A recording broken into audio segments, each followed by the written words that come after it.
നമ്മുടെ അടുത്ത ടോപ്പിക് എന്ന് പറയുന്നത് മോഡിഫയിങ് പ്രിൻസിപ്പിൾസ് ആണ്. ഓക്കെ. സോ ഗ്യാപ്പ് എന്നൊരു ബ്രോഡ് ഏരിയയിൽ നമ്മളിപ്പോൾ ഓൾറെഡി അക്കൗണ്ടിങ് അസംഷൻസ് പഠിച്ചു കഴിഞ്ഞു. അക്കൗണ്ടിങ് പ്രിൻസിപ്പിൾസും പഠിച്ചു കഴിഞ്ഞു. നെക്സ്റ്റ് അതായത് മൂന്നാമത്തെ ഹെഡിങ് എന്ന് പറയുന്നത് മോഡിഫയിങ് പ്രിൻസിപ്പിൾസ്. ഇപ്പം നിങ്ങൾ തൽക്കാലത്തേക്ക് ഹെഡിങ് ആയിട്ട് മോഡിഫയിങ് പ്രിൻസിപ്പിൾസ് ഹെഡിങ് കൊടുക്കുക. ഇവിടെ നമുക്ക് പ്രധാനമായിട്ടും 6 പ്രിൻസിപ്പിൾസ് പഠിക്കാനുണ്ട്. ഇത് ഓരോന്നും വ്യക്തമായിട്ട് ഞാനിപ്പോൾ പഠിപ്പിച്ചു തരാം.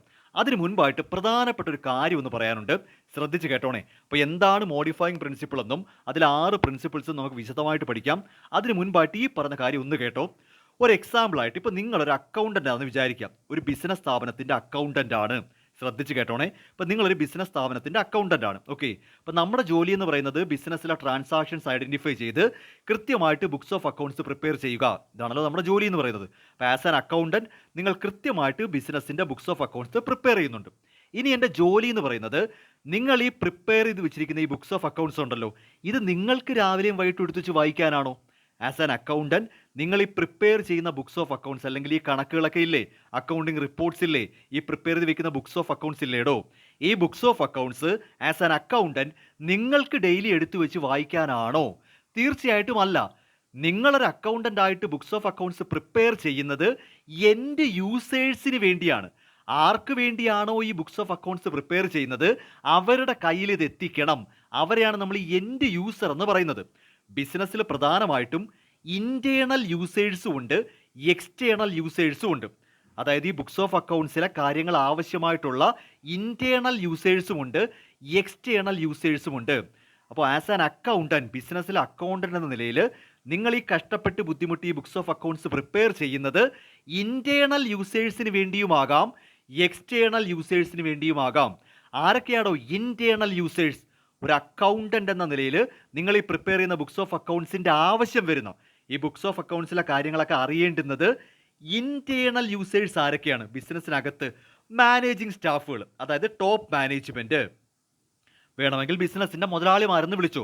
ബിസിനസ്സിലെ ഏറ്റവും പ്രധാനപ്പെട്ട ആൾക്കാരാണല്ലോ ഇൻവെസ്റ്റേഴ്സ്, അതായത് പ്രൊപ്പറൈറ്റർ. നമ്മുടെ ബിസിനസ്സിലേക്ക് പണം മുടക്കുന്ന ആൾക്കാർക്ക് ഈ ബുക്സ് ഓഫ് അക്കൗണ്ട്സിൻ്റെ കാര്യങ്ങൾ അറിയേണ്ടി വരും. അപ്പോൾ ആസ് ആൻ അക്കൗണ്ടൻറ്റ് നിങ്ങൾ ഈ ബുക്സ് ഓഫ് അക്കൗണ്ട്സ് പ്രിപ്പയർ ചെയ്യുന്നത് ഇൻറ്റേർണൽ യൂസേഴ്സ് ആയ ടോപ്പ് മാനേജ്മെൻറ്റിനാവാം. ചിലപ്പോൾ എംപ്ലോയീസിനൊക്കെ ആവശ്യപ്പെടേണ്ടി വരും. ആവശ്യം വരും. എന്ത് തന്നെ ആണെങ്കിലും ബിസിനസ്സിനകത്തെ ആൾക്കാർക്ക് വേണ്ടി നമ്മൾ ഈ പറയുന്ന ബുക്സ് ഓഫ് അക്കൗണ്ട്സ് കൊടുക്കേണ്ടി വരും. ചില എക്സ്റ്റേണൽ യൂസേഴ്സിനും ഇതിൻ്റെ ആവശ്യം കാണും. നമ്മൾ ഈ ബുക്സ് ഓഫ് അക്കൗണ്ട്സ് പ്രിപ്പയർ ചെയ്യുന്നത് ബിസിനസ്സിന് പുറത്തുള്ള എക്സ്റ്റേണൽ യൂസേഴ്സ്. അപ്പോൾ അക്കൗണ്ടിങ് ഇൻഫർമേഷൻ ആവശ്യമായിട്ട് വരുന്നത് ഇൻറ്റേർണൽ യൂസേഴ്സിന് മാത്രമല്ല, എക്സ്റ്റേണൽ യൂസേഴ്സും കാണും. അതാരാടോ ബിസിനസ്സിന് പുറത്ത് നമ്മുടെ ബുക്സ് ഓഫ് അക്കൗണ്ട്സ് ആവശ്യപ്പെടുന്നത്? ഗവൺമെൻറ് ആവശ്യപ്പെടും. ഗവൺമെൻറ് എപ്പോൾ ആവശ്യപ്പെട്ടാലും ബുക്സ് ഓഫ് അക്കൗണ്ട്സ് സബ്മിറ്റ് ചെയ്യേണ്ടി വരും.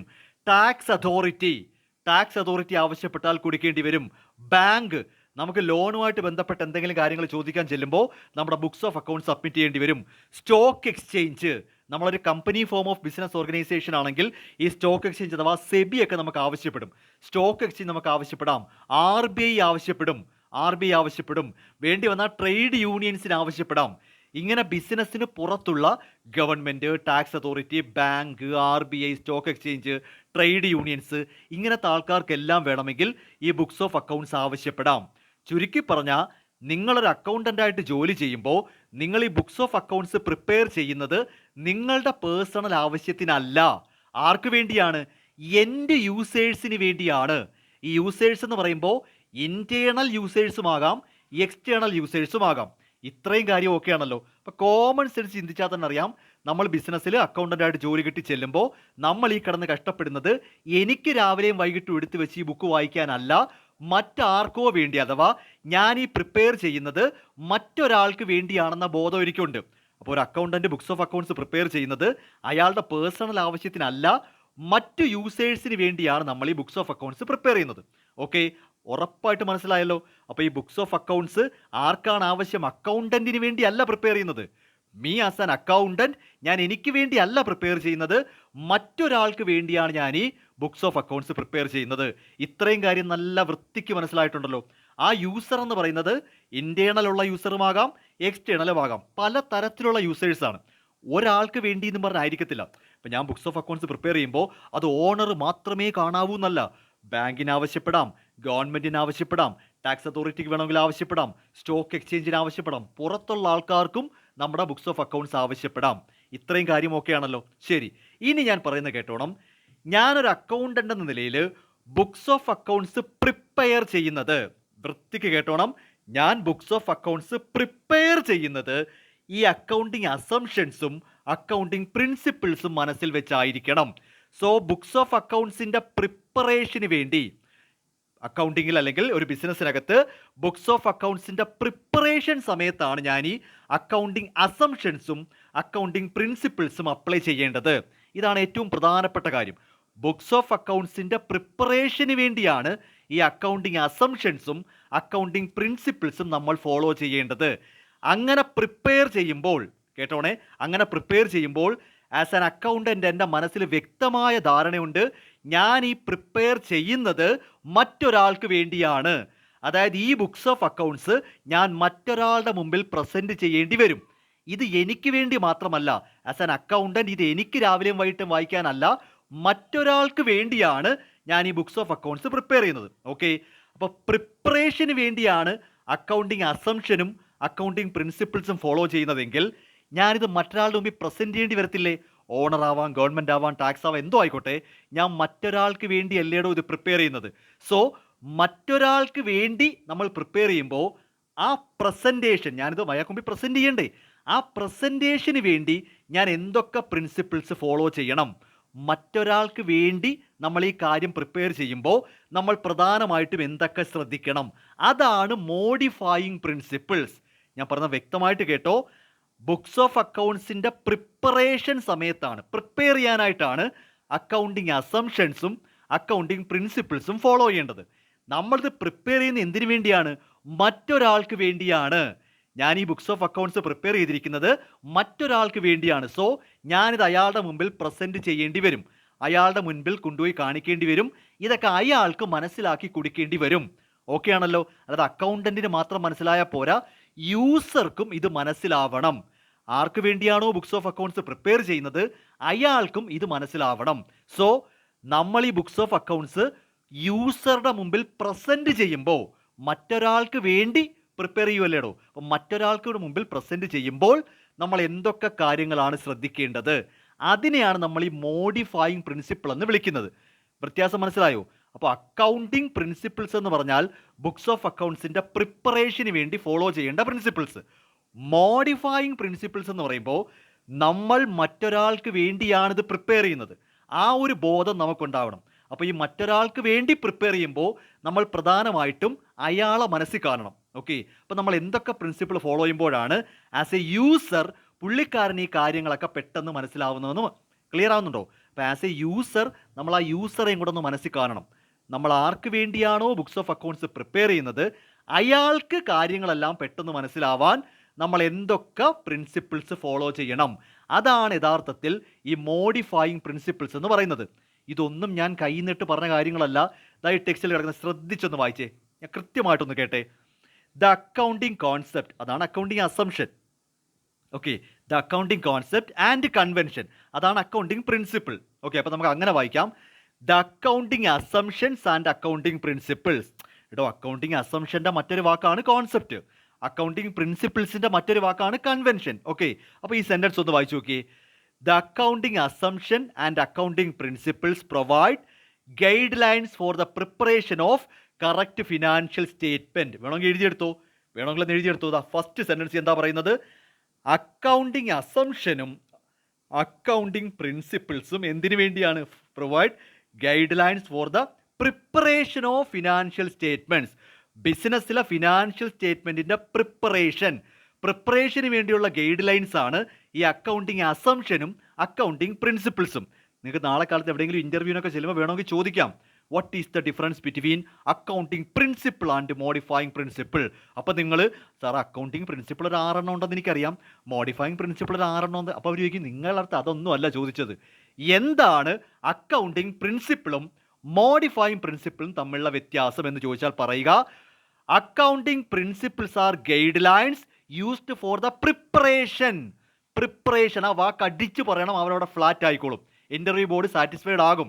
Accounting principles are guidelines used for the preparation of financial statement. എന്നാൽ മോഡിഫയിങ് പ്രിൻസിപ്പിൾസ് എന്തിനാണെന്നറിയോ? നമ്മളിത് പ്രിപ്പയർ ചെയ്യുന്നത് എൻഡ് യൂസേഴ്സിന് വേണ്ടിയാണ്. ഓക്കെ, കേട്ടോണേ. So modifying principles give due consideration to the users. നമ്മൾ ഈ പറയുന്ന ബുക്സ് ആർക്ക് വേണ്ടിയാണോ പ്രിപ്പയർ ചെയ്യുന്നത് അവരെ കൂടെ കൺസിഡർ ചെയ്യണം. ആർക്കാണോ ഈ ബുക്കിൻ്റെ ആവശ്യം അവരെയും കൂടെ കൺസിഡർ ചെയ്തുകൊണ്ട് വേണം പ്രിപ്പയർ ചെയ്യാൻ എന്ന് പറയുന്ന ബേസിക് പ്രിൻസിപ്പിൾസ് ആണ് മോഡിഫൈയിങ് പ്രിൻസിപ്പിൾസ്. അപ്പോൾ മോഡിഫൈയിങ് പ്രിൻസിപ്പിൾസ് പ്രധാനമായിട്ടും ഫിനാൻഷ്യൽ സ്റ്റേറ്റ്മെൻറ്റ്സിൻ്റെ പ്രസൻറ്റേഷന് വേണ്ടിയാണ്. പ്രസൻറ്റേഷൻ, ഈ രണ്ട് വാക്കാണ് നോക്കേണ്ടത്. അപ്പോൾ അക്കൗണ്ടിങ് പ്രിൻസിപ്പിൾസ് എന്ന് പറയുന്നത് these are guidelines used for the preparation.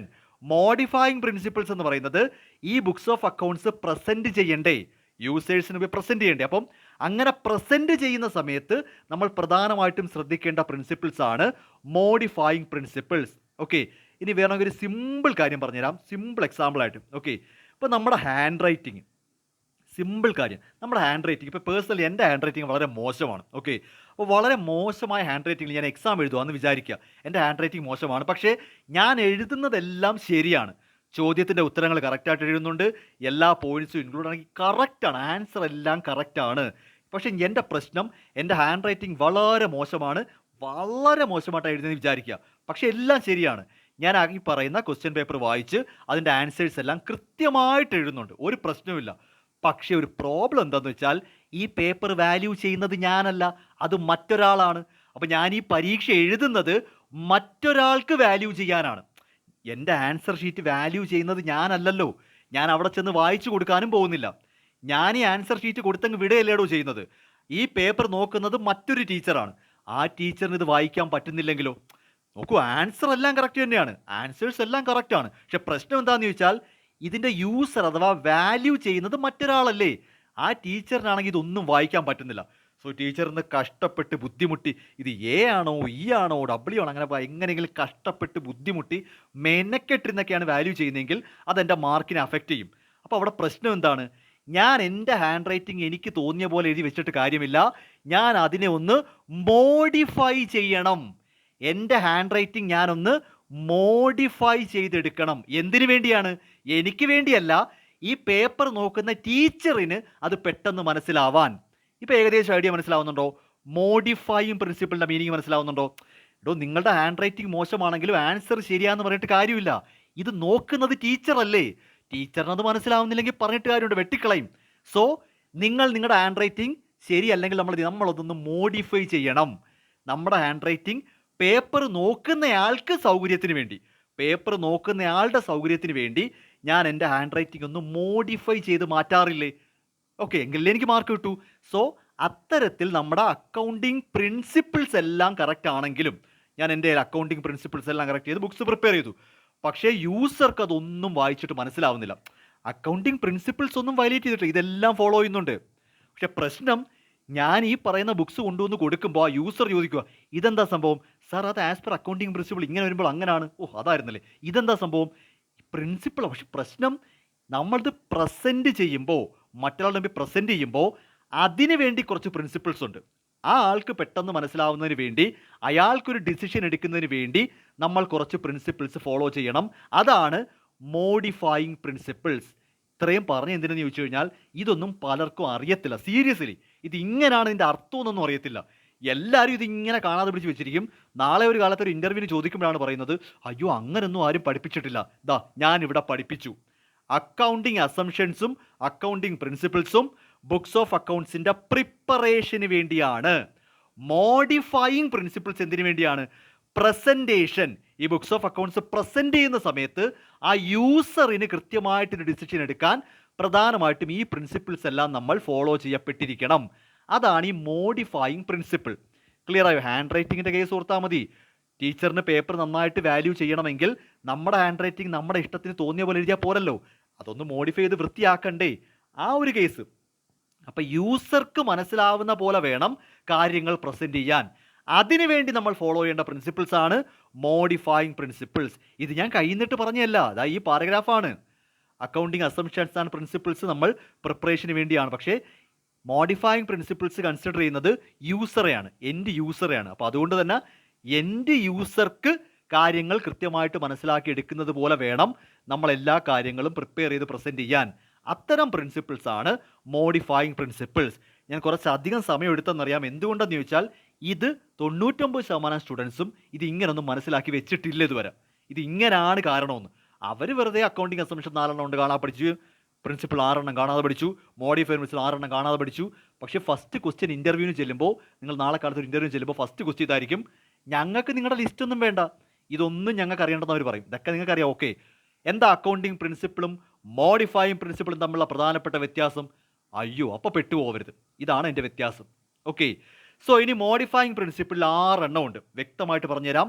Materiality principle, principle of consistency, prudence, timeliness, substance over form and legality, variation in accounting practices.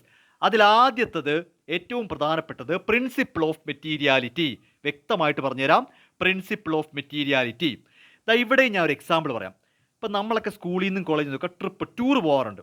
3 days ട്രിപ്പും 4 days ടൂറൊക്കെ പോകാറില്ലേ? ഓക്കെ, അപ്പോൾ നിങ്ങളിപ്പോൾ ഒരു ടൂർ പോവാന്ന് വിചാരിക്കുക. സ്കൂളിൽ നിന്നോ കോളേജിൽ നിന്നോ ഒരു ടൂർ പോവുകയാണ്. ഓക്കെ, ഈ ടൂർ പോകുമ്പോൾ നിങ്ങൾ അക്കമ്പനി ചെയ്യാനായിട്ട് ടീച്ചേഴ്സ് കാണും.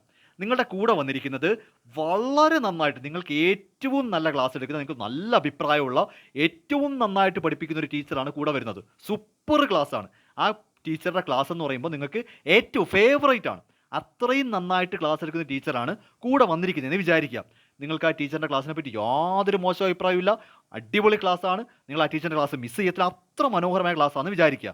ആ ടീച്ചറാണ് കൂടെ വന്നിരിക്കുന്നത്. ഓക്കെ, പക്ഷേ നിങ്ങൾ ടൂർ പോയിക്കൊണ്ടിരിക്കുകയാണ്. അപ്പോൾ ടീച്ചർ ബസ്സിൽ പാട്ടൊക്കെ ഓഫ് ചെയ്തിട്ട് നിങ്ങളോട് പറയുവാണ്, കയറിയിരിക്കാൻ പറഞ്ഞിട്ട്, ഈ ക്ലാസ് എടുക്കുന്നതിനെ പറ്റിയോ ഈ പറഞ്ഞ എക്സാമിനെ പറ്റിയോ റിവിഷനെ പറ്റിയോ ഒക്കെ ചുമ്മാ സംസാരിച്ചുകൊണ്ടിരുന്നാൽ നിങ്ങൾക്ക് ഇഷ്ടപ്പെടുമോ? നിങ്ങൾ 4 day ട്രിപ്പ് പോവുകയാണ്, ടൂർ പോവുകയാണ്. നിങ്ങൾ ഏറ്റവും നന്നായി പഠിക്കുന്ന സ്റ്റുഡൻ്റ് ആണെങ്കിൽ പോലും ആ ഒരു സമയത്ത് ആ ടീച്ചർ ക്ലാസ്സിനെ പറ്റിയൊക്കെ പറയുമ്പോൾ നമുക്ക് ഇത്തിരി ഒരു ബോറടിക്കത്തില്ല. കാര്യം ആ സമയത്ത് നമുക്ക് ഡാൻസും പാട്ടും ഒക്കെ അല്ലേ വേണ്ടത്. സോ എത്ര നല്ല ക്ലാസ് എടുക്കുന്ന ടീച്ചറാണെങ്കിലും ടൂറ് പോകുന്ന സമയത്ത് ആ ഒരു ക്ലാസ്സിനെ പറ്റിയുള്ള കാര്യങ്ങൾ നിങ്ങളോട് പറയുവാണ്, എല്ലാവരും കയറി വന്നിരുന്നേ, എനിക്ക് കുറച്ച് ക്ലാസ് എടുക്കാറുണ്ട്. ടീച്ചർ വന്നിട്ട് അക്കൗണ്ടിങ് പഠിപ്പിക്കുവാണ്. ബസ്സിൽ ഇരുത്തിയിട്ട് പാട്ടൊക്കെ ഓഫ് ചെയ്തിട്ട് ടീച്ചർ ക്ലാസ് എടുക്കുവാണ്. ടീച്ചറാണ് ഏറ്റവും നന്നായി പഠിപ്പിക്കുന്ന ടീച്ചർ. പക്ഷെ പ്രശ്നം, ആ സമയത്ത് നിങ്ങൾക്ക് അത് ഇഷ്ടപ്പെടുമോ?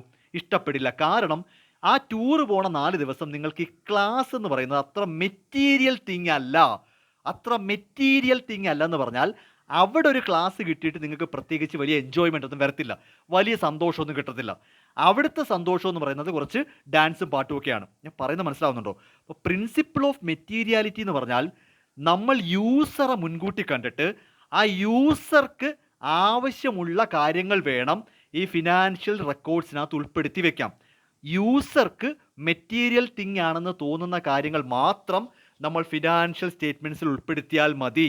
വീണ്ടും പറയുന്നു, ആസ് എ യൂസർ പുള്ളിക്കാരന് ഉപയോഗമുള്ള കാര്യങ്ങൾ, അതാണ് മെറ്റീരിയൽ തിങ്. മെറ്റീരിയൽ ഫാക്ട് എന്ന് പറയുമ്പോൾ an item should be regard as material if there is a reason to believe that knowledge of it would influence the decision of the informed investor എന്നാണ്. നമ്മൾ ആർക്കാണോ books of accounts കൊടുക്കുന്നത് അയാൾക്ക് ആ knowledge കൊണ്ട് ഒരു ഡിസിഷൻ എടുക്കാൻ പറ്റുന്ന തരത്തിലായിരിക്കണം. പുള്ളിക്ക് ആവശ്യമുള്ള കാര്യങ്ങൾ മാത്രം. നമ്മൾ ആർക്കാണോ ബുക്സ് ഓഫ് അക്കൗണ്ട്സ് കൊടുക്കുന്നത് അയാൾക്ക് ആവശ്യമുള്ള കാര്യങ്ങൾ മാത്രം നമ്മൾ ആ ഫിനാൻഷ്യൽ സ്റ്റേറ്റ്മെൻറ്റ്സിൽ ഉൾപ്പെടുത്തിയാൽ മതി. അതാണ് പ്രിൻസിപ്പിൾ ഓഫ് മെറ്റീരിയാലിറ്റി പറയുന്നത്. ഇപ്പോൾ ഇതിൻ്റെ ഒരു അക്കൗണ്ടിങ് എക്സാമ്പിൾ വേണമെങ്കിൽ പറഞ്ഞുതരാം. ഇപ്പോൾ നമ്മളിപ്പം ബാങ്കിന് നമ്മുടെ ബുക്സ് ഓഫ് അക്കൗണ്ട്സ് കൊടുക്കുവാണ്. എന്തിനെന്ന് വെച്ചാൽ ലോണൊക്കെ തരണമെന്നുണ്ടെങ്കിൽ, ബാങ്കിന് നമുക്ക് ലോണൊക്കെ തരണമെങ്കിൽ ചിലപ്പോൾ 3 കൊല്ലത്തെ ഫിനാൻഷ്യൽ സ്റ്റേറ്റ്മെൻറ്റ്സ് ഒക്കെ ചോദിക്കും. നിങ്ങളുടെ ബിസിനസ്സിൻ്റെ 3 കൊല്ലത്തെ ബുക്ക് കൊണ്ടുവരാൻ പറയും. അപ്പോൾ നമ്മൾ ബാങ്കിലേക്ക് നമ്മുടെ കഴിഞ്ഞ വർഷത്തെ ബുക്സ് ഓഫ് അക്കൗണ്ട്സ് കൊണ്ട് സബ്മിറ്റ് ചെയ്യുവാണ്, ബാങ്കിന് കൊണ്ട് കൊടുക്കുവാണ്. ഓക്കെ, ശ്രദ്ധിച്ച് കേട്ടോണേ. അതിനകത്ത് സാലറി കൊടുക്കാനുണ്ട് പക്ഷേ കൊടുത്തിട്ടില്ല, അങ്ങനെ ഒരു ഐറ്റം വരുമല്ലോ. സാലറി നമ്മൾ കൊടുക്കാനുണ്ട് പക്ഷേ കൊടുത്തിട്ടില്ല. അപ്പോൾ സാലറി ഡ്യൂ ആയി കിടപ്പുണ്ട്. കുറച്ച് എമൗണ്ട് ഓഫ് സാലറി കഴിഞ്ഞ വർഷം കൊടുക്കാനുള്ളത് ഇതുവരെ കൊടുത്തിട്ടില്ല. പക്ഷെ നമ്മളത് ആ വർഷത്തേതായിട്ട് തന്നെ എഴുതണം. അതാണ് മാച്ചിങ് പ്രിൻസിപ്പിൾ. സാലറി കൊടുക്കാനുണ്ട് പക്ഷേ കൊടുത്തിട്ടില്ലെങ്കിലും അത് ആ വർഷത്തെ സാലറി ആയിട്ട് തന്നെ എഴുതുമല്ലോ. അതല്ലേ മാച്ചിങ് പ്രിൻസിപ്പിൾ. അപ്പം നമ്മുടെ ബുക്കിൽ ഇങ്ങനെ എഴുതിയിട്ടുണ്ട്, സാലറി കൊടുത്തത് 10 ലക്ഷം രൂപ, സാലറി ഡ്യൂ ആയി പക്ഷേ കൊടുക്കാത്തത് 1 ലക്ഷം രൂപ. ഇങ്ങനെയാണ് എഴുതിയിരിക്കുന്നത്. സാലറി കൊടുത്തു 10 ലക്ഷം, സാലറി കൊടുക്കാനുണ്ട് പക്ഷേ അതുവരെ കൊടുക്കാൻ പറ്റിയിട്ടില്ല 1 ലക്ഷം രൂപ. ഓക്കെ ആണേ. ഇനി ശ്രദ്ധിച്ച് കേട്ടോണേ, ഈ 1 ലക്ഷം രൂപ സാലറി ആർക്കൊക്കെയാണ് പെൻഡിങ് ആയി കിടക്കുന്നുള്ള പേര്, രാജു, രാമു, രാധ, ഇങ്ങനെ ഓരോരുത്തരുടെ പേരും നമ്മൾ അവിടെ കാണിക്കേണ്ട കാര്യമില്ല. കാരണം ബാങ്കിനെ സംബന്ധിച്ച് നിങ്ങളിത് ആർക്കൊക്കെയാണ് കൊടുക്കാനുള്ളത് എന്നത് മെറ്റീരിയൽ തിങ് അല്ല. ഞാൻ പറഞ്ഞ കുറച്ചെങ്കിലും തലയിൽ കയറി തുടങ്ങിയിട്ടുണ്ടോ? എടോ, ബാങ്ക് നമ്മുടെ ബുക്സ് ഓഫ് അക്കൗണ്ട്സ് ചോദിച്ചു. ആ ബുക്സ് ഓഫ് അക്കൗണ്ട്സ് പരിശോധിച്ചപ്പോൾ സാലറി 10 ലക്ഷം രൂപ കൊടുത്തു, അത് കൊടുത്തു തീർത്തു. 1 ലക്ഷം രൂപ സാലറി പെൻഡിങ് ആണ്. ഇത് രണ്ടും മാത്രമേ നമ്മൾ കാണിച്ചുള്ളൂ. സാലറി ആയിട്ട് ബന്ധപ്പെട്ട് സാലറി പെയ്ഡ് 10 ലക്ഷം, സാലറി ഡ്യൂ ആയി പക്ഷേ കൊടുക്കാൻ പറ്റിയില്ല 1 ലക്ഷം, ഇത്രേ കൊടുത്തോളൂ. ഈ 1 ലക്ഷം രൂപ എന്ന് പറയുന്നത് നമ്മുടെ എംപ്ലോയീസിനല്ലേ കൊടുക്കാനുള്ളത്. ആ എംപ്ലോയീസിൻ്റെ പേര്, ഓരോരുത്തരുടെ പേര് എഴുതിയിട്ട് അവർക്ക് ഓരോരുത്തർക്കും എത്ര രൂപ സാലറി കൊടുക്കാനുണ്ട് ഉണ്ട് ഉണ്ട് ഉണ്ട് എന്നുള്ളത് ബാങ്കിന് അറിയേണ്ട കാര്യമില്ല. അവർക്ക് എന്താണ് അതിൻ്റെ അകത്ത് കാര്യം? നമ്മളപ്പോൾ ജസ്റ്റ് ഈ 1 lakh റുപ്പീസ് മാത്രം കാണിച്ചാൽ മതി. കാരണം ഏതൊക്കെ എംപ്ലോയീസിനാണ് നിങ്ങൾ സാലറി കൊടുക്കാനുള്ളതെന്നത് ബാങ്കിന് അറിയണ്ട. ബാങ്കിനപ്പോൾ അതവിടെ ഒരു മെറ്റീരിയൽ തിങ് അല്ല. നിങ്ങളിപ്പോൾ ഇങ്ങനെ എഴുതി കൊടുക്കുവാണ്, രാജുവിന് 3000 കൊടുക്കാനുണ്ട്, രാധയ്ക്ക് 4000 കൊടുക്കാനുണ്ട്, അഫ്സലിന് 10000 കൊടുക്കാനുണ്ട്, രമേഷിന്. അപ്പം ബാങ്ക് ചോദിക്കും, ഇതൊക്കെ എന്തിനാണാവുക ഞങ്ങളോട് പറയുന്നത്? ബാങ്കിന് അത് അറിയേണ്ട കാര്യമില്ല. നിങ്ങൾ ആർക്കെങ്കിലും എന്തെങ്കിലും ചെയ്തോ, ടോട്ടൽ എല്ലാം കൂടെ 1 ലക്ഷം രൂപ കൊടുക്കാനുണ്ടല്ലേ, അതറിഞ്ഞാൽ മതി. That is the material thing. ഈ ആൾക്കാരുടെ പേരെന്ന് പറയുന്നത് ബാങ്കിനെ സംബന്ധിച്ച് അവിടെ മെറ്റീരിയൽ തിങ് അല്ല. സോ നമ്മൾ ബുക്സ് ഓഫ് അക്കൗണ്ട്സ് അങ്ങോട്ട് പ്രസൻറ്റ് ചെയ്യുമ്പോൾ അവർക്ക് ആവശ്യമുള്ള പീസ് ഓഫ് ഇൻഫർമേഷൻ മാത്രം കൊടുത്താൽ മതി. മനസ്സിലാവുന്നുണ്ടോ? ബാങ്കിന് ഒരു ഡിസിഷൻ എടുക്കാൻ, ലോൺ കൊടുക്കണോ കൊടുക്കണ്ടേ, ബാങ്കിനെ സംബന്ധിച്ച് അവർക്ക് തീരുമാനം എടുക്കേണ്ടത് നമ്മൾ നിങ്ങൾക്ക് ലോൺ തരണോ വേണ്ടേ. ആ ഡിസിഷൻ എടുക്കാനായിട്ട് നമ്മൾ എന്തൊക്കെയാണോ ബുക്സ് ഓഫ് അക്കൗണ്ട്സിൽ കാണിക്കേണ്ടത് അത് മാത്രം കാണിച്ചാൽ മതി. That is principle of materiality. അല്ലാതെ കണ്ട ചപ്പ് ചവറെല്ലാം കൂടെ വാരി വലിച്ച് എഴുതണ്ട. അതാണ് ഏറ്റവും നല്ല എക്സാമ്പിൾ ഞാൻ പറഞ്ഞത്. സാലറി കൊടുക്കാനുള്ളത് കൊടുക്കാൻ പറ്റിയില്ല 1 ലക്ഷം രൂപ, ഇത്രയും കാണിച്ചാൽ മതി. അത് ഓരോരുത്തർക്കും എത്ര എന്നുള്ളത് നമ്മൾ ഇന്റേണലി എഴുതി സൂക്ഷിച്ചാൽ മതി. അത് നമ്മൾ കൊണ്ടുപോയി ബാങ്കിനെ കാണിക്കേണ്ട കാര്യമില്ല. അവർക്ക് അതിനിട്ട് എന്തോ വേണം? അവർക്ക് വേണ്ടത് നിങ്ങൾ എത്ര രൂപ സാലറി പെൻഡിങ് ഉണ്ട്, 1 ലക്ഷം, ഓക്കെ, അത്ര അറിഞ്ഞാൽ മതി. അതാണ് പ്രിൻസിപ്പിൾ ഓഫ് മെറ്റീരിയാലിറ്റി. നമ്മുടെ യൂസർക്ക് ആവശ്യമുള്ള കാര്യങ്ങൾ നമ്മൾ ബുക്സ് ഓഫ് അക്കൗണ്ട്സിൽ കാണിച്ചാൽ മതി. അപ്പോൾ മെറ്റീരിയൽ ഫാക്ട്സ് മാത്രം. മെറ്റീരിയൽ ഫാക്ട്സ് എന്താണെന്ന് ചോദിച്ചാൽ യൂസർക്ക് ഒരു ഡിസിഷൻ എടുക്കാൻ പറ്റുന്ന നോളജ്, അത് മാത്രം കാണിച്ചു കൊടുത്താൽ മതി. അതിൽ കൂടുതലായിട്ടൊന്നും നമ്മൾ ബുക്കിൽ കാണിക്കണമെന്നില്ല. അതാണ് പ്രിൻസിപ്പിൾ ഓഫ് മെറ്റീരിയാലിറ്റി പറയുന്നത്. ഓക്കെ, രണ്ടാമത് കൺസിസ്റ്റൻസി. പ്രിൻസിപ്പിൾ ഓഫ് കൺസിസ്റ്റൻസി എന്ന് പറഞ്ഞാൽ ഒരു കാര്യം ഒരു വർഷം എങ്ങനെയാണോ ചെയ്തിരിക്കുന്നത് അതുപോലെയൊക്കെ തന്നെ ആയിരിക്കണം എല്ലാ വർഷവും ചെയ്യേണ്ടത്. ഇടയ്ക്കിടയ്ക്ക് നിങ്ങൾ മെത്തേഡ് മാറ്റിക്കളയരുത്. അതായത് കൺസിസ്റ്റൻ്റ് ആയിട്ട് വേണം ബുക്സ് ഓഫ് അക്കൗണ്ട്സ് പ്രിപ്പയർ ചെയ്യാൻ. ഇടയ്ക്കിടയ്ക്ക് നിങ്ങളുടെ അക്കൗണ്ടിങ് പ്രാക്ടീസസും മെത്തേഡ്സും കൂടെ ചേഞ്ച് ചെയ്യരുത്. അൺചേഞ്ച്ഡ് ആയിരിക്കണം. നമ്മൾ ഓരോ വർഷവും ഫോളോ ചെയ്യുന്ന മെത്തേഡും കാര്യങ്ങളും ഒരു വർഷത്തിൽ നിന്ന് അടുത്ത വർഷം വരുമ്പോൾ എടുത്തു വെച്ച് മാറ്റിക്കളയരുത്. കൺസിസ്റ്റൻ്റ് ആയിട്ട് വേണം ചെയ്യാൻ, എങ്കിലേ നമുക്കത് കമ്പയർ ചെയ്യാൻ പറ്റൂ. സിമ്പിളായിട്ട് പറഞ്ഞാൽ ഇപ്പോൾ 2010, 11, 12, 13, 14 ഈ വർഷങ്ങളിലൊക്കെ നിങ്ങൾക്ക് തോന്നിയ പോലെ മാറ്റി ചെയ്ത് കളയരുത്. എല്ലാ വർഷവും കൺസിസ്റ്റൻസി കീപ്പ് ചെയ്യണം. എല്ലാ വർഷവും നിങ്ങൾ ഒരേ രീതിയിലായിരിക്കണം ബുക്സ് ഓഫ് അക്കൗണ്ട്സ് പ്രിപ്പയർ ചെയ്യേണ്ടത്. ഈ കൺസിസ്റ്റൻസി തന്നെ 3 തരം കൺസിസ്റ്റൻസി ഉണ്ട്. നമ്മുടെ അക്കൗണ്ടിങ്ങിൽ പ്രധാനമായിട്ടും 3 ടൈപ്പ് കൺസിസ്റ്റൻസി ഉണ്ട്. Vertical consistency. ആദ്യത്തത് വെർട്ടിക്കൽ കൺസിസ്റ്റൻസി എന്ന് പറഞ്ഞാൽ ഇപ്പം നമ്മൾ ഒരേ ഡേറ്റിൽ തന്നെ 2 ബുക്സ് ഓഫ് അക്കൗണ്ട്സ് പ്രിപ്പയർ ചെയ്യുന്നു വിചാരിച്ചു. ഇപ്പം പ്രോഫിറ്റ് ആൻഡ് ലോസ് അക്കൗണ്ടും ബാലൻസ് ഷീറ്റും ഇത് ഒരുമിച്ചാണ് പ്രിപ്പയർ ചെയ്യുന്നത്. പ്രോഫിറ്റ് ആൻഡ് ലോസ് അക്കൗണ്ട് കഴിഞ്ഞാൽ balance sheet. Profit and loss account prepare ചെയ്യാൻ നിങ്ങൾ എന്ത് മെത്തേഡാണോ അപ്ലൈ ചെയ്തിരിക്കുന്നത് അതേ മെത്തേഡിൽ തന്നെ ആയിരിക്കണം ഈ ബാലൻസ് ഷീറ്റിലും എമൗണ്ട് കാണിക്കേണ്ടത്. അതാണ് ഈ വെർട്ടിക്കൽ കൺസിസ്റ്റൻസി. ഒരു വർഷം ഒരു ഡേറ്റിൽ ഒരു സെയിം ഡേറ്റിൽ നമ്മൾ ഇൻ്റർ റിലേറ്റഡ് ആയിട്ടുള്ള ഫിനാൻഷ്യൽ സ്റ്റേറ്റ്മെൻറ്റ് പ്രിപ്പയർ ചെയ്യും. എക്സാമ്പിളായിട്ട് പ്രോഫിറ്റ് ആൻഡ് ലോസ് അക്കൗണ്ടും പ്രിപ്പയർ ചെയ്യും, ബാലൻസ് ഷീറ്റും പ്രിപ്പയർ ചെയ്യും. ഇത് രണ്ടും കൂടെ ചേർത്താണല്ലോ സമ്മറൈസിങ് എന്ന് പറയുന്നത്.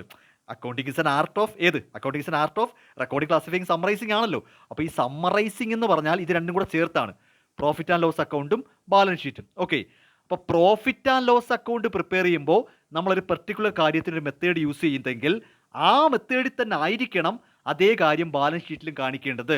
അപ്പോൾ സെയിം ഡേറ്റിൽ പ്രിപ്പയർ ചെയ്യുന്ന 2 സ്റ്റേറ്റ്മെൻറ്റ് ഒരേ മെത്തേഡ് ഉപയോഗിച്ച് തന്നെ ആയിരിക്കണം നമ്മൾ പ്രിപ്പയർ ചെയ്യേണ്ടത്. അതാണ് വെർട്ടിക്കൽ കൺസിസ്റ്റൻസി എന്ന് പറയുന്നത്. ഹൊറിസോണ്ടൽ കൺസിസ്റ്റൻസി എന്ന് പറഞ്ഞാൽ ഈ വർഷം എങ്ങനെയാണോ പ്രിപ്പയർ ചെയ്തിരിക്കുന്നത് അതുപോലെ തന്നെ ആയിരിക്കണം അടുത്തടുത്ത വർഷങ്ങളിലും നമ്മൾ ഹൊറിസോണ്ടൽ 2020 എങ്ങനെയാണോ പ്രിപ്പയർ ചെയ്തിരിക്കുന്നത് ആ മെത്തേഡ് തന്നെ 2021 ഫോളോ ചെയ്യണം, 22, 23 അങ്ങനെ പോയിക്കൊണ്ടിരിക്കണം. ഇടയ്ക്കിടയ്ക്ക് മാറ്റി വെക്കരുത്. തീർച്ചയായിട്ടും എല്ലാ വർഷവും ഇയർ ടു ഇയർ നമ്മൾ കാര്യങ്ങൾ മാറ്റി വെക്കരുത്. ദാ ഓവർ ദ ഇയേഴ്സിൽ കമ്പാരിസൺ സാധ്യമാക്കണം. ഒരു വർഷത്തിൽ നിന്ന് അടുത്ത വർഷം എടുക്കുമ്പോഴും ആ മെത്തേഡ് തന്നെ കീപ്പ് ചെയ്ത് പോകണം. അതാണ് ഹൊറിസോണ്ടൽ. Then dimensional consistency.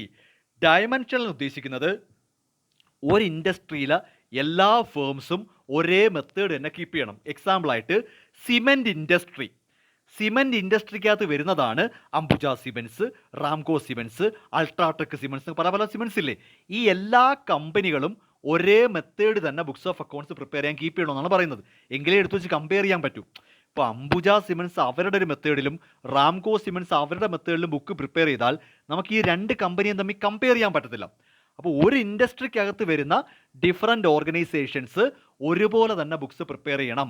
അതാണ് ഈ പറയുന്ന ഡയമെൻഷണൽ കൺസിസ്റ്റൻസി. അപ്പോൾ ഈ കൺസിസ്റ്റൻസി കീപ്പ് ചെയ്താലേ യൂസേഴ്സിന് ഇത് കമ്പയർ ചെയ്യാൻ പറ്റൂ. അല്ലെങ്കിൽ എല്ലാം പലതും പല കണക്കിരിക്കും. പ്രധാനമായിട്ടും 3 ടൈപ്പ് കൺസിസ്റ്റൻസി ഉണ്ട്. വെർട്ടിക്കൽ കൺസിസ്റ്റൻസി എന്ന് പറഞ്ഞാൽ ഒരു വർഷം പ്രിപ്പയർ ചെയ്യുന്ന എല്ലാ ബുക്സ് ഓഫ് അക്കൗണ്ട്സും ഡിഫറെൻറ്റ് ബുക്സ് ഓഫ് അക്കൗണ്ട്സും ഒരേ മെത്തേഡ് കീപ്പ് ചെയ്യണം. ഹൊറിസോണ്ടൽ എന്ന് പറഞ്ഞാൽ പല വർഷങ്ങളിൽ നമ്മൾ ബുക്സ് പ്രിപ്പയർ ചെയ്യുമ്പോൾ ആ വർഷങ്ങളിൽ പല വർഷങ്ങളിൽ ആ ഒരു കൺസിസ്റ്റൻസി കീപ്പ് ചെയ്യണം. ഡയമെൻഷണൽ കൺസിസ്റ്റൻസി എന്ന് പറഞ്ഞാൽ ഒരു ഇൻഡസ്ട്രിയിലെ എല്ലാ ഫേംസും, ഇപ്പോൾ സിമെൻറ്റ് ഇൻഡസ്ട്രി ആണെങ്കിൽ റാംകോയും അംബുജയും അൾട്രാടെക്കും എല്ലാവരും ഒരേ രീതിയിൽ തന്നെ ബുക്സ് ഓഫ് അക്കൗണ്ട്സ് ഒരേ മെത്തേഡ് കീപ്പ് ചെയ്യപ്പെട്ടിരിക്കണം. എങ്കിൽ മാത്രമേ നമുക്കിത് കമ്പയർ ചെയ്യാൻ പറ്റൂ, റിലേ ചെയ്യാൻ പറ്റൂ, ഇതിനെ ഡിപ്പെൻഡ് ചെയ്യാൻ പറ്റൂ. ആർക്ക്? യൂസേഴ്സിന്. ഇത് യൂസേഴ്സിന് വേണ്ടിയാണ്. എടോ, ഈ റാംകോ സിമെൻറ്റും അംബുജ സിമെൻറ്റും അവരെല്ലാം ഒരുപോലെ പ്രിപ്പയർ ചെയ്യേണ്ടി വരുന്നത് ഈ ഒരു ഇൻഡസ്ട്രിയുമായിട്ട് ബന്ധപ്പെട്ട് സർക്കാരിന് എന്തെങ്കിലും തീരുമാനമെടുക്കേണ്ടി വന്നാൽ എല്ലാവരുടെയും ബുക്സ് ഓഫ് അക്കൗണ്ട്സ് വിളിക്കും. അവരെല്ലാവരും ഒരുപോലെ പ്രിപ്പയർ ചെയ്ത് വെച്ചാലേ സർക്കാരിനത് പെട്ടെന്ന് മനസ്സിലാക്കിയെടുക്കാൻ പറ്റൂ. അപ്പോൾ യൂസേഴ്സിന് വേണ്ടിയാണ് ഈ പ്രിൻസിപ്പിൾ ഓഫ് കൺസിസ്റ്റൻസി നമ്മൾ ഫോളോ ചെയ്യേണ്ടത്. അടുത്തത് പ്രിഡൻസ്. ഈ പ്രിഡൻസ് എന്ന വാക്കിൻ്റെ അർത്ഥം മുൻകൂട്ടി കാണുക എന്നാണ്. ഈ ദീർഘദൃഷ്ടി എന്നൊക്കെ പറയും. കാര്യങ്ങൾ മുൻകൂട്ടി കാണുക, അതാണ് ഈ പ്രിഡൻസ്. ഇത് ശരിക്കും പറയാൻ ഉദ്ദേശിക്കുന്നത് ഈ നോട്ടാണ് നല്ലത്. പ്രിഡൻസ് എന്ന് ഉദ്ദേശിക്കുന്നതെന്ന് പറഞ്ഞാൽ ബിസിനസ്സിലെ പൊട്ടൻഷ്യൽ ലോസ് ഉണ്ടല്ലോ, അതായത് വരാൻ സാധ്യതയുള്ള നഷ്ടങ്ങളില്ലേടോ നമുക്ക് എസ്റ്റിമേറ്റ് ചെയ്യാൻ പറ്റും. ചിലപ്പോൾ ഇങ്ങനെ ഒരു നഷ്ടം സംഭവിക്കാം. അത് നമുക്ക് വേണമെങ്കിൽ ഫിനാൻഷ്യൽ സ്റ്റേറ്റ്മെൻറ്റ്സിൽ കാണിക്കാം. ആൻറ്റിസിപ്പേറ്റഡ് ലോസസ് റെക്കോർഡ് ചെയ്യാം. പക്ഷേ ആൻറ്റിസിപ്പേറ്റഡ് ഗെയിൻസ് ഉണ്ട്, വരാൻ സാധ്യതയുള്ള ലാഭങ്ങൾ. അത് നമ്മൾ റിയലൈസ് ചെയ്താൽ മാത്രമേ, അത് കിട്ടിയാൽ മാത്രമേ റെക്കഗ്നൈസ് ചെയ്യാവൂ, അത് എഴുതി വെക്കാവൂ. സംഭവം ഇത്രയേ ഉള്ളൂ. ആൻറ്റിസിപ്പേറ്റഡ് ലോസസ്, വരാനിരിക്കുന്ന നഷ്ടങ്ങൾ നമുക്ക് മുൻകൂട്ടി കണ്ട് വേണമെങ്കിൽ ബുക്സ് ഓഫ് അക്കൗണ്ട്സിൽ കാണിക്കാം. പക്ഷേ ആൻറ്റിസിപ്പേറ്റഡ് ഗെയിൻസ് അത് കിട്ടുമ്പോൾ മാത്രം, റിയലൈസ് ചെയ്യുമ്പോൾ മാത്രമേ ബുക്സ് ഓഫ് അക്കൗണ്ട്സിൽ കാണിക്കാവൂ എന്നതാണ് ഈ പ്രിഡൻസ് റൂള് പറയുന്നത്. ദ പ്രിഡൻസ് പ്രിൻസിപ്പിൾ, ഇത് എഴുതിയെടുത്താൽ മതി. ഇത് എഴുതിക്കോ, ഇതാണ് കുറച്ചുകൂടി നല്ല not. The prudence principle requires that when preparing financial statements, caution should be exercised when making judgments and estimates, and potential losses or liabilities should be recognized promptly, while potential gains or assets should be recognized when realized എന്നാണ്. അതായത് വരാനിരിക്കുന്ന നഷ്ടങ്ങൾ നമുക്ക് വേണമെങ്കിൽ മുൻകൂട്ടി കണ്ട് രേഖപ്പെടുത്തി വെക്കാം. പക്ഷേ വരാൻ സാധ്യതയുള്ള ഗെയിൻസ് നമ്മൾ മുൻകൂട്ടി കണ്ട് record ചെയ്യപ്പെടേണ്ട. Losses can be anticipated and recorded, but gains cannot be anticipated and recorded എന്നാണ് പറയുന്നത്. ആൻറ്റിസിപ്പേറ്റഡ് ലോസസ് ഓക്കെയാണ്, പക്ഷേ ആൻറ്റിസിപ്പേറ്റഡ് ഗെയിൻസ് വെറുതെ എഴുതി വെക്കരുത്. അതാണ് ഈ പ്രിഡൻസ് പ്രിൻസിപ്പിൾ പറയുന്നത്. ഓക്കെ, ദെൻ അടുത്തത് സിമ്പിൾ ടൈംലിനെസ്. ടൈം സമയത്ത് തന്നെ അക്കൗണ്ടിങ് ഇൻഫർമേഷൻ എത്തിക്കണം. നമ്മൾ ഒരാൾക്ക് കൊണ്ട് കൊടുക്കുമല്ലേ. ഇപ്പം ഞാൻ പ്രിപ്പയർ ചെയ്തിട്ട് ഇതും എക്സാം തന്നെ പറഞ്ഞുതരാം.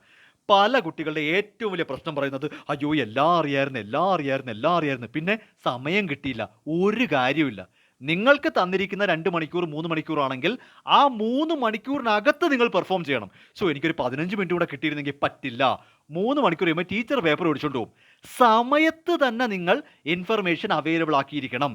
നിങ്ങളോട് ആൻസർ എഴുതാൻ പറഞ്ഞത് 3 മണിക്കൂറാണെങ്കിൽ ആ 3 മണിക്കൂറിൽ തീർക്കണം. എന്നതുപോലെ എപ്പോഴാണോ ബുക്സ് ഓഫ് അക്കൗണ്ട്സ് പ്രസൻറ്റ് ചെയ്യാൻ ആവശ്യപ്പെടുന്നത് അപ്പോൾ കൊണ്ടു കൊടുക്കണം. അല്ലാതെ എല്ലാം കഴിഞ്ഞിട്ട് കൊണ്ട് കൊടുത്തിട്ട് കാര്യമില്ല. Information delayed is information denied എന്ന് പറയും. Information delayed is information denied എന്ന് പറഞ്ഞാൽ വൈകി കിട്ടുന്ന ഇൻഫർമേഷൻ കിട്ടാത്തതിന് തുല്യമാണ്. നമുക്ക് തോന്നിയ സമയത്തല്ല നമ്മൾ പ്രസൻറ്റ് ചെയ്യേണ്ടത്. കൃത്യമായിട്ടൊരു ഡേറ്റ് പറഞ്ഞാൽ ആ ഡേറ്റിൽ തന്നെ നമ്മൾ പ്രസൻറ്റ് ചെയ്യപ്പെട്ടിരിക്കണം. So accounting information should be made available on time. അപ്പോൾ അത് യൂസർക്ക് വേണ്ടി പറയുന്ന കാര്യമല്ലേ. ഇപ്പോൾ അക്കൗണ്ടൻറ്റിന് കഷ്ടപ്പെട്ട് ബുദ്ധിമുട്ടി ഭയങ്കര പ്രിപ്പറേഷനാണ്, പ്രിപ്പറേഷൻ. പക്ഷേ സമയം കഴിഞ്ഞു പോയി. സമയം കഴിഞ്ഞാൽ യൂസർ പറയും എനിക്കിനി നിങ്ങളുടെ ബുക്കൊന്നും വേണ്ട, എടുത്തുകൊണ്ട് പോകും. അപ്പോൾ പ്രിപ്പയർ ചെയ്ത് ഭംഗി വരുത്തിയിട്ട് മാത്രം കാര്യമില്ല, സമയത്ത് തന്നെ നിങ്ങൾ കൃത്യമായിട്ട് അത് ഏൽപ്പിച്ചിരിക്കണം. പലരുടെ എക്സാമിൻ്റെ പ്രശ്നം ഇതാ, എല്ലാം പഠിച്ചിരിക്കും, എല്ലാം എഴുതാൻ അറിയാം, തകർത്തിരുന്ന് എഴുതാണം. പക്ഷേ പ്രശ്നം എന്താ, സമയം തീരുമ്പോൾ ഇനിയും 2 ക്വസ്റ്റ്യൻ ബാക്കിയാണ്, മാർക്ക് അങ്ങ് പോവും. പക്ഷേ കുറച്ച് സ്പീഡിൽ പെട്ടെന്ന് ആ സമയത്ത് തന്നെ എല്ലാം എഴുതി കൊടുത്തവന്മാർ മാർക്ക് മേടിക്കുകയും ചെയ്യും. ഒരു സമയത്ത് തന്നെ അക്കൗണ്ടിങ് ഇൻഫർമേഷൻ എത്തേണ്ടടുത്ത് എത്തിയിരിക്കണം. അടുത്ത 5-മത്തത് substance over form and legality. ഇത് മനസ്സിലാകണമെങ്കിൽ നിങ്ങൾ ആദ്യം ഹയർ പർച്ചേസ് എന്താണെന്ന് മനസ്സിലാക്കണം. നമ്മുടെ ബിസിനസ്സിൽ പറഞ്ഞുതരാം, കുറച്ച് വ്യക്തമായിട്ട് പറഞ്ഞു തരട്ടെ. ഹയർ പർച്ചേസ് അറിയണം. നമ്മുടെ ബിസിനസ്സിൽ നമുക്ക് വില കൂടിയ അസറ്റ്സ് വാങ്ങാനായിട്ട് 2 മെത്തേഡുണ്ട്. പ്രധാനമായിട്ട് 2 മെത്തേഡുണ്ട്. നമുക്ക് ഇൻസ്റ്റാൾമെൻറ്റിലും വാങ്ങാം, അല്ലെങ്കിൽ ഹയർ പർച്ചേസിലും വാങ്ങാം. ഇതൊന്നും അല്ലാതെ റെഡി ക്യാഷ് കൊടുത്ത് വാങ്ങാം. അതവിടെ നിൽക്കട്ടെ. ഇപ്പം നിങ്ങളിപ്പോൾ ചോദിക്കും ഇതൊന്നും അല്ലാതെ റെഡി ക്യാഷ് കൊടുത്ത് വാങ്ങാം. ഒന്നുകിൽ നിങ്ങൾക്കിത് റെഡി ക്യാഷ് കൊടുത്ത് വാങ്ങാം. നോർമൽ കേസിൽ ഈ കോടിക്കണക്കിന് രൂപയുടെ അസറ്റ് ഒന്നും അങ്ങനെ റെഡി ക്യാഷ് കൊടുത്ത് ആരും എടുക്കത്തില്ല, അത് നഷ്ടമാണ്. റെഡി ക്യാഷ് കൊടുത്ത് എടുക്കുന്നതാണ് നഷ്ടം. അത് നിങ്ങൾക്ക് ബിസിനസ്സിനെ പറ്റി അറിയാവുന്നതുകൊണ്ടാണ്, മീൻസ് കൂടുതൽ അറിയുമ്പോൾ മനസ്സിലാവും. ഒരു വലിയ എമൗണ്ട് ബിസിനസ്സിൽ നിന്ന് പെട്ടെന്ന് പുറത്തോട്ട് പോകാൻ ആരും ആഗ്രഹിക്കത്തില്ല. അതുകൊണ്ടാണ് കയ്യിൽ പൈസ ഉണ്ടെങ്കിലും പലപ്പോഴും ലോൺ എടുക്കും. കയ്യിൽ പൈസ ഉള്ളവരാണ് ഈ ലോൺ എടുക്കുന്നത്. എനിക്ക് പറയുന്നത് തെറ്റിപ്പോയിട്ടൊന്നുമില്ല.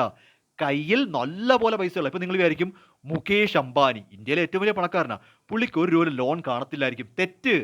കയ്യിൽ പണം ഉണ്ടെങ്കിലും അവരുടെ ആവശ്യത്തിന് അവർ ലോൺ എടുത്ത് തന്നെ കളിക്കും. നമ്മുടെ പണം നമ്മുടെ ഇരിക്കുന്ന കണക്കാണ് എപ്പോഴും നല്ലത്. So what ever it is, അങ്ങോട്ട് ഞാൻ കിടക്കുന്നില്ല. നമുക്ക് ഈ വില കൂടിയ അസറ്റ് വാങ്ങാനായിട്ട് പ്രധാനമായിട്ടും 2 മെത്തേഡുണ്ട്. ഇൻസ്റ്റാൾമെൻറ്റ് സിസ്റ്റവും ഉണ്ട്, ഹയർ പർച്ചേസ് സിസ്റ്റവും ഉണ്ട്. ഇത് മാത്രം കേട്ടോ. ഈ ഇൻസ്റ്റാൾമെൻറ്റ് സിസ്റ്റത്തിൽ നമ്മൾ ഫസ്റ്റ് ഇൻസ്റ്റാൾമെൻറ്റ് എമൗണ്ട് അടയ്ക്കുമ്പോൾ തന്നെ ആ അസറ്റിൻ്റെ ഓണർഷിപ്പ് നമുക്ക് കിട്ടും. പറയുന്നതൊക്കെ ശ്രദ്ധിച്ചിരുന്നോണേ. ഇൻസ്റ്റാൾമെൻറ്റ് സിസ്റ്റത്തിൽ നമ്മൾ ഫസ്റ്റ് ഇൻസ്റ്റാൾമെൻറ്റ് അടയ്ക്കുമ്പോൾ തന്നെ ആ അസറ്റിൻ്റെ ഓണർഷിപ്പ് നമുക്ക് കിട്ടും. എന്നാൽ ഹയർ പർച്ചേസ് സിസ്റ്റത്തിൽ ലാസ്റ്റ് ഇൻസ്റ്റാൾമെൻറ്റ് അടച്ചു തീരുമ്പോൾ മാത്രമേ അതിൻ്റെ ഓണർഷിപ്പ് നമുക്ക് കിട്ടൂ. ഇതാണ് റൂള്. അപ്പം തൽക്കാലം നിങ്ങൾ ഇത് മാത്രം മനസ്സിലാക്കുക. ഇത് രണ്ടും ഡീറ്റെയിൽ ആയിട്ടൊന്നും ഇവിടെ വെച്ചിപ്പോൾ പറഞ്ഞുതരാൻ പറ്റത്തില്ല. നമുക്ക് വഴിയെ എവിടെയെങ്കിലും ടോപ്പിക്ക് വെച്ച് മുട്ടുവാണെങ്കിൽ പറഞ്ഞുതരാം. ഓക്കെ. അപ്പോൾ നമുക്ക് പ്രധാനമായിട്ടും അസറ്റ് പർച്ചേസ് ചെയ്യാൻ ഇൻസ്റ്റാൾമെൻറ്റ് സിസ്റ്റവും ഉണ്ട്, ഹയർ പർച്ചേസ് സിസ്റ്റവും ഉണ്ട്. എന്താ ഇൻസ്റ്റാൾമെൻറ്റിൻ്റെ പ്രത്യേകത? ഫസ്റ്റ് ഇൻസ്റ്റാൾമെൻറ്റ് അടയ്ക്കുമ്പോൾ തന്നെ അസറ്റിൻ്റെ ഓണർഷിപ്പ് കിട്ടും. ഹയർ പർച്ചേസിനകത്ത് ലാസ്റ്റ് ഇൻസ്റ്റാൾമെൻറ്റ്, ലാസ്റ്റ് പേയ്മെൻറ്റ് പോയാൽ മാത്രമേ നമുക്ക് ഓണർഷിപ്പ് കിട്ടൂ. ഇതാണ് നിയമം. ഇനി ഒരു ബിസിനസ് ഹയർ പർച്ചേസിൽ അസറ്റ് വാങ്ങുവാന്ന് വിചാരിക്കുക. ഹയർ പർച്ചേസിൽ അപ്പോൾ ഫസ്റ്റ് ഇൻസ്റ്റാൾമെൻറ്റ് അടയ്ക്കുമ്പോൾ തന്നെ ആ അസറ്റ് ബിസിനസ്സിലേക്ക് കൊണ്ടുവരും, നമുക്ക് ഉപയോഗിക്കാനും പറ്റും. പക്ഷേ ഓണർഷിപ്പ് കിട്ടുന്നില്ലെന്നേ ഉള്ളൂ. അതാണ് നിയമം. നിയമപരമായിട്ട് ഹയർ പർച്ചേസ് സിസ്റ്റത്തിൽ നമ്മൾ ഫസ്റ്റ് ഇൻസ്റ്റാൾമെൻറ്റ് അടയ്ക്കുമ്പോൾ നമുക്ക് അസറ്റ് കിട്ടുകയും ചെയ്യും, നമുക്ക് അസറ്റ് എടുത്ത് ഉപയോഗിക്കാനും പറ്റും. പക്ഷേ ownership, legal ownership last payment പോയാലേ കിട്ടൂ. ഇതാണ് നിയമം. പക്ഷേ നമ്മുടെ ബുക്സ് ഓഫ് അക്കൗണ്ട്സിൽ ശ്രദ്ധിച്ചിരുന്നോണേ, നമ്മുടെ ബുക്സ് ഓഫ് അക്കൗണ്ട്സിൽ ഈ ഹയർ പർച്ചേസ് സിസ്റ്റത്തിൽ വാങ്ങിയാലും ഫസ്റ്റ് പേയ്മെൻറ്റ് പോകുമ്പം തന്നെ ആ അസറ്റ് നമ്മുടെ ബുക്കിനകത്ത് അങ്ങ് കാണിക്കും. അതാണ് ഈ substance over form and legality എന്ന് പറഞ്ഞാൽ. ബിസിനസ്സിൽ മുതൽ വന്നു, സബ്സ്റ്റൻസ് എന്ന് പറഞ്ഞാൽ മുതലെന്നാണ്. നമ്മൾ മുതലെന്ന് പറയത്തില്ല, അവർ നമ്മുടെ കയ്യിൽ വന്ന അസറ്റ്. ആ അസറ്റ് ബിസിനസ്സിലേക്ക് എത്തിക്കഴിഞ്ഞാൽ പിന്നെ അതിനകത്ത് നിയമം വലിയ രീതിയിൽ നോക്കത്തില്ല. Substance over form and legality. നിയമപരമായിട്ട് ലാസ്റ്റ് പേയ്മെൻറ്റ് പോയാൽ മാത്രമേ അതിന് നമുക്ക് ഓണർഷിപ്പ് കിട്ടൂ. പക്ഷേ ആസ് എ ബയ്യർ ഞാൻ എപ്പോഴാണോ ആ അസറ്റ് ഇങ്ങോട്ട് എടുത്തത്, ഫസ്റ്റ് ഇൻസ്റ്റാൾമെൻറ്റ് കിട്ടുമ്പോൾ തന്നെ എനിക്കത് അക്യൂർ ചെയ്യാൻ പറ്റും. ഫസ്റ്റ് അതെനിക്ക് കിട്ടും, കൈ കിട്ടും. ഞാൻ അപ്പം തന്നെ എന്ത് ചെയ്യും, ബുക്കിനകത്ത് അതങ്ങ് റെക്കോർഡ് ചെയ്ത് വെക്കാറാണ് പതിവ്. അപ്പോൾ ഹയർ പർച്ചേസ് സിസ്റ്റത്തിലാണെങ്കിലും നിയമം അതേപടി അനുസരിക്കത്തില്ല. ഫസ്റ്റ് ഇൻസ്റ്റാൾമെൻറ്റ് അങ്ങോട്ട് പോകുമ്പം തന്നെ ആ അസറ്റ് നമ്മുടെ ബുക്സ് ഓഫ് അക്കൗണ്ട്സിൽ കാണിക്കാറാണ് പതിവ്. ഇതാണ് സബ്സ്റ്റൻസ് ഓവർ ലീഗാലിറ്റി. നിയമം അവിടെ വലുതായിട്ട് നോക്കണ്ട. മുതൽ നമ്മുടെ കൈ കിട്ടിയെന്നുണ്ടെങ്കിൽ അത് നമ്മുടെ ബുക്സ് ഓഫ് അക്കൗണ്ട്സിൽ കാണിക്കാം. അതാണ് substance over form and legality. ഇതും യൂസറിന് വേണ്ടിയാണ്. അതെങ്ങനെ യൂസറിന് വേണ്ടിയാവുന്ന ഞാൻ പറഞ്ഞുതരാം. ഒരു 10 കോടി രൂപയുടെ ഒരു മെഷീൻ, 10 കോടി രൂപയുടെ മെഷീൻ നമ്മൾ ഹയർ പർച്ചേസിന് വാങ്ങുവാണ്. ഫസ്റ്റ് ഇൻസ്റ്റാൾമെൻ്റ് ആയിട്ട് 1 കോടി കൊടുത്തു.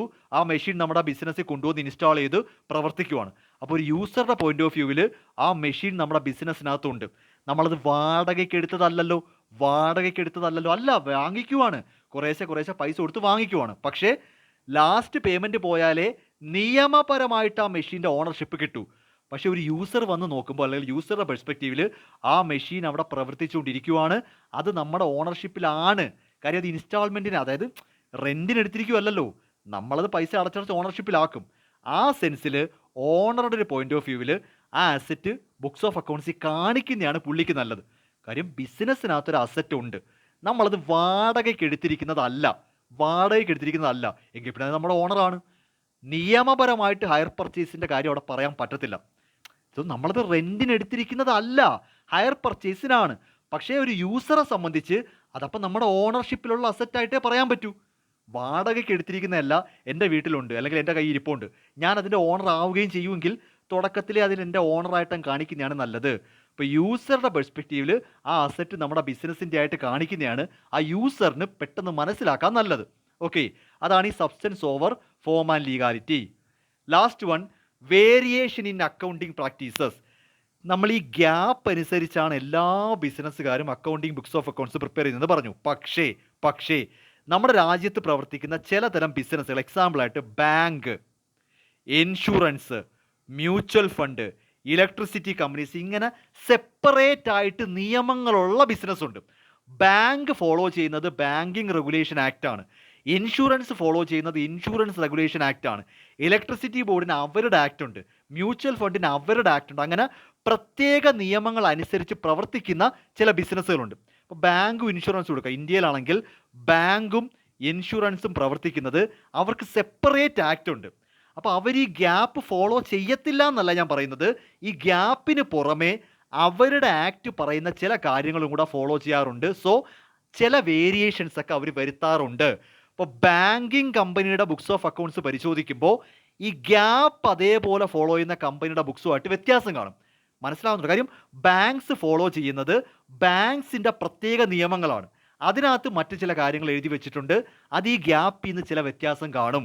അപ്പോൾ എല്ലാ കമ്പനികളും ഗ്യാപ്പ് ഫോളോ ചെയ്യുമെന്ന് പറയുമെങ്കിലും സ്വന്തമായിട്ട് നിയമങ്ങളുള്ള ബാങ്ക്, ഇൻഷുറൻസ്, ഇലക്ട്രിസിറ്റി കമ്പനി പോലെ സ്വന്തമായിട്ട് ആക്ട് ഉള്ള തരം ബിസിനസ്സുകൾ ചില വ്യത്യാസങ്ങളൊക്കെ വരുത്തിയാണ് ഈ ബുക്സ് ഓഫ് അക്കൗണ്ട്സ് പ്രിപ്പയർ ചെയ്യുന്നത്. അതാണ് ഈ വേരിയേഷൻ ഇൻ അക്കൗണ്ടിങ്. അവർക്ക് വ്യത്യാസം വരുത്താം, ബാങ്കിനൊക്കെ വേണമെങ്കിൽ ചെറിയ ചില വ്യത്യാസം വരുത്താം. അപ്പോഴും ബേസിക് അക്കൗണ്ടിങ് റൂൾ വയലേറ്റ് ചെയ്യാൻ പറ്റത്തില്ല. ബേസിക് അക്കൗണ്ടിങ് ഒരിക്കലും വയലേറ്റ് ചെയ്യാൻ പറ്റത്തില്ല. ചെറിയ ചില മാറ്റങ്ങളൊക്കെ അവർക്ക് സ്വന്തമായിട്ട് വരുത്താം. So they can be variation, there can be variation. അതും യൂസർ മനസ്സിലാക്കണം. അപ്പോൾ ബാങ്കിങ് കമ്പനിയുടെ ബുക്സോ പരിശോധിക്കുമ്പോൾ ഇങ്ങനൊന്നും അല്ലല്ലോ മറ്റത്, ബാങ്കിങ് കമ്പനിക്ക് വേരിയേഷൻ വരുത്താം, അത് യൂസർ മനസ്സിലാക്കേണ്ട ഒരു കേസാണ്. ക്ലിയർ? അപ്പോൾ ബാങ്കിങ് കമ്പനിയുടെ ബുക്സ് പരിശോധിക്കുന്ന സമയത്ത് ചില വ്യത്യാസങ്ങളൊക്കെ ഗ്യാപ്പ് എന്ന് കണ്ടാൽ അത് തെറ്റൊന്നുമല്ല, അത് ബാങ്കിങ് കമ്പനിക്ക് വരുത്താൻ അധികാരമുള്ള വേരിയേഷൻസ് ആണ്. ഇത്രയുമാണ് നമ്മുടെ മോഡിഫൈയിങ് പ്രിൻസിപ്പിൾസ്. ഞാൻ കുറച്ചധികം സമയമെടുത്ത് തന്നെയാണ് പഠിപ്പിച്ചിരിക്കുന്നത്. കാരണം ഇത് ചുമ്മാ കാണാതെ പഠിക്കലല്ല, ഇത് വ്യക്തമായിട്ട് നിങ്ങൾ മനസ്സിലാക്കണം. എടോ, ഇവിടെ അക്കൗണ്ടിങ്ങിൻ്റെ ബേസിക്സ് കിട്ടിയില്ലെങ്കിൽ പിന്നെ നിങ്ങൾക്ക് നിങ്ങൾക്ക് കിട്ടാൻ പോകുന്നില്ല. എല്ലാ ക്ലാസ്സും കഴിഞ്ഞ് പാസ് ഔട്ടായി പോയ പിള്ളേരൊക്കെ പിന്നെ പറയുന്നത് കേട്ടിട്ടുണ്ട്, അക്കൗണ്ടിങ്ങിൻ്റെ ബേസിക്സ് കിട്ടിയില്ല. അത് ഇങ്ങനെ പഠിച്ച് പോകാത്തതുകൊണ്ടാണ്. ചുമ്മാ 6 12 എണ്ണം മനപ്പാഠം പഠിച്ചിട്ട് കാര്യമില്ല, ഇതൊക്കെ എന്താണെന്ന് കൂടി അറിയണം. അപ്പോൾ ഇത്രയുമാണ് ശരിക്കും അക്കൗണ്ടിങ് അസംഷൻസ് കഴിഞ്ഞു, അക്കൗണ്ടിങ് പ്രിൻസിപ്പിൾസ് കഴിഞ്ഞു, മോഡിഫൈയിങ് പ്രിൻസിപ്പിൾസും കഴിഞ്ഞു. ഇനി നമുക്ക് ഡീൽ ചെയ്യാനുള്ളത് അക്കൗണ്ടിങ് സ്റ്റാൻഡേർഡ്സ് ആണ്. അപ്പോൾ അടുത്ത ക്ലാസ്സിൽ അക്കൗണ്ടിങ് സ്റ്റാൻഡേർഡ്സ് എടുക്കാം.